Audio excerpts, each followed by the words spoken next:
official source has confirmed that a suspected Iranian drone has hit a CIA station in Saudi Arabia's capital. Jennifer Griffin is live in Washington. Jennifer, what do we know? و ایران با سربلندی از این آزمون تاریخی بیرون خواهد اومد، تردید نداره. تمدن ما اینو میگه، تاریخ ما اینو میگه و خدای ایران زمین این رو برای ما میخواد. ما بر اهریمن پیروز خواهیم شد. Trump menjanjikan perang singkat, tapi yang terjadi justru sebaliknya. Pangkalan terbesar Amerika dihantam, serangan balasan tak berhenti, dan kini para pengamat Amerika sendiri mulai bertanya, apakah perang ini berjalan tanpa strategi? Lebih dari 100 jam sejak konflik besar pecah di Timur Tengah, situasi justru semakin jauh dari kata mereda. Laporan terbaru dari berbagai media internasional menyebutkan bahwa perang yang awalnya diprediksi berlangsung singkat kini berubah menjadi konflik terbuka berskala regional. Serangan demi serangan terus terjadi, memperlihatkan bahwa tidak ada pihak yang benar-benar mampu mengendalikan eskalasi.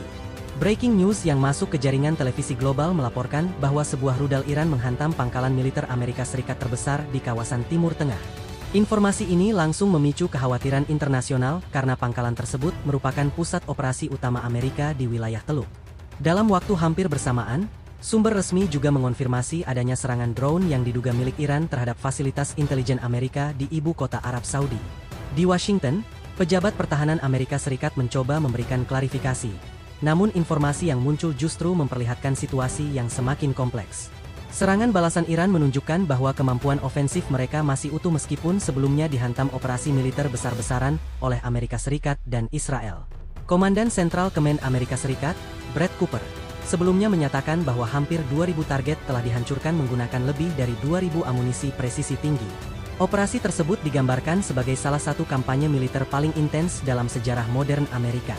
Dalam 24 jam pertama saja, Pentagon menyebut skala serangan hampir 2 kali lipat dibandingkan invasi Irak tahun 2003. Lebih dari 200 pesawat tempur dan pembom strategis, termasuk B-1 dan B-52, diterbangkan untuk menghantam fasilitas rudal, pusat komando, dan infrastruktur militer Iran. Serangan tersebut diakini Washington sebagai pukulan yang cukup untuk melumpuhkan kemampuan militer Iran. Banyak analis awalnya memperkirakan Teheran akan segera meminta negosiasi, atau setidaknya menurunkan intensitas perlawanan. Namun kenyataan di lapangan menunjukkan hal yang sangat berbeda. Iran tidak hanya bertahan, tetapi justru meluncurkan serangan balasan secara luas terhadap aset Amerika Serikat di seluruh Timur Tengah. Target serangan Iran meluas dari Kuwait, Bahrain, Uni Emirat Arab, hingga Arab Saudi dan Qatar.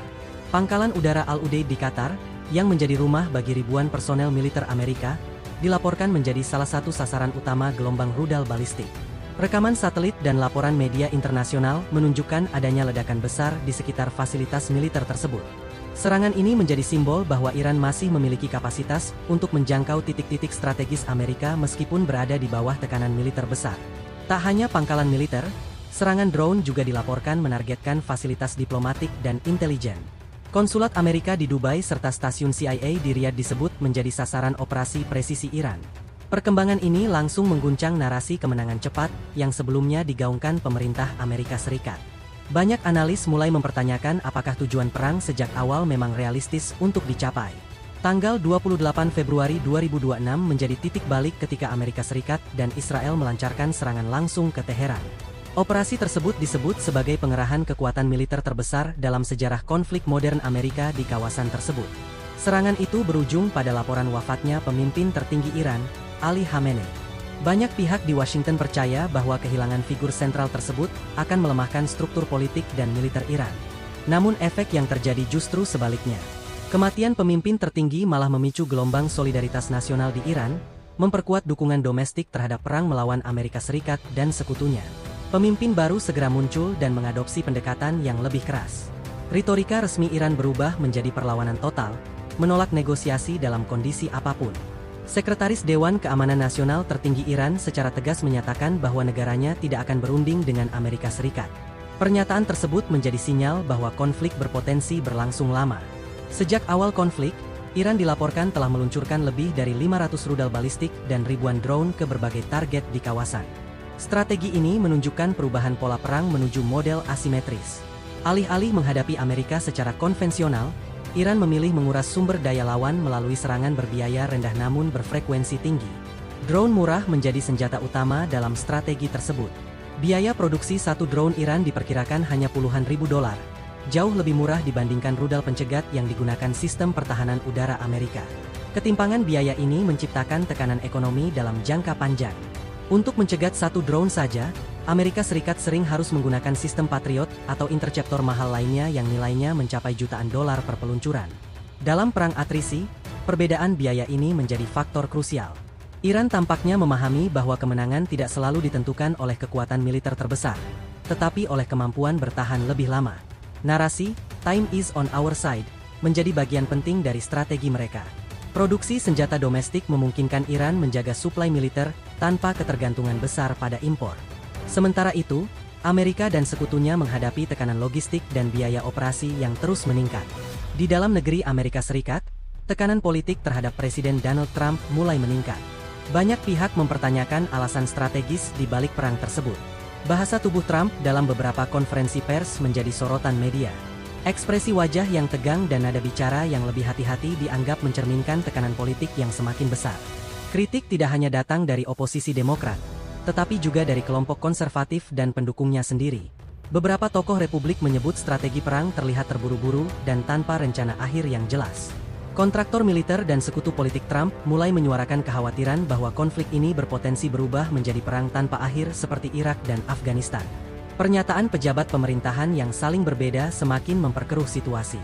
Menteri Pertahanan, Menteri Luar Negeri, dan Presiden sendiri memberikan pesan yang tidak sepenuhnya selaras mengenai tujuan perang. Awalnya pemerintah menyebut operasi ini terbatas untuk menghancurkan program nuklir Iran. Namun kemudian muncul kemungkinan pengerahan pasukan darat, yang memicu kekhawatiran eskalasi lebih luas. Analis kebijakan luar negeri menilai Amerika Serikat belum memiliki rencana pasca konflik yang jelas. Tanpa strategi jangka panjang, kemenangan militer sekalipun berisiko kehilangan makna politik. Media internasional mulai menggambarkan situasi ini sebagai perang yang mencari strategi. Serangan terus berlangsung, tetapi arah akhir konflik masih kabur. Sementara itu, publik Amerika semakin khawatir terhadap potensi korban jiwa dan dampak ekonomi global. Harga energi mulai bergejolak dan pasar internasional menunjukkan ketidakstabilan. Serangan terhadap pangkalan Al-Udeid dan fasilitas intelijen di Riyadh menjadi pukulan simbolis yang besar. Serangan tersebut menunjukkan bahwa dominasi militer Amerika tidak sepenuhnya kebal terhadap serangan balasan. Janji kemenangan cepat yang sebelumnya digaungkan kini berubah menjadi perang atrisi yang melelahkan. Setiap hari konflik berlangsung justru memperlihatkan ketahanan Iran yang tidak terduga. Dunia internasional kini bertanya apakah Amerika Serikat sedang memasuki konflik panjang berikutnya di Timur Tengah. Banyak yang mengingat kembali pengalaman pahit perang Irak 2 dekade lalu. Di tengah semua ketidakpastian ini, satu fakta menjadi jelas. Iran tidak menunjukkan tanda menyerah, sementara Amerika Serikat belum menemukan cara pasti untuk mengakhiri perang. Konflik ini perlahan berubah menjadi pertarungan daya tahan, bukan sekadar kekuatan militer. Siapa yang mampu bertahan paling lama mungkin akan menentukan arah sejarah berikutnya. Dan sementara rudal terus meluncur serta drone terus memenuhi langit Timur Tengah, dunia menyaksikan sebuah kenyataan baru. Perang modern bukan lagi soal siapa yang paling kuat di awal, tetapi siapa yang paling mampu bertahan hingga akhir.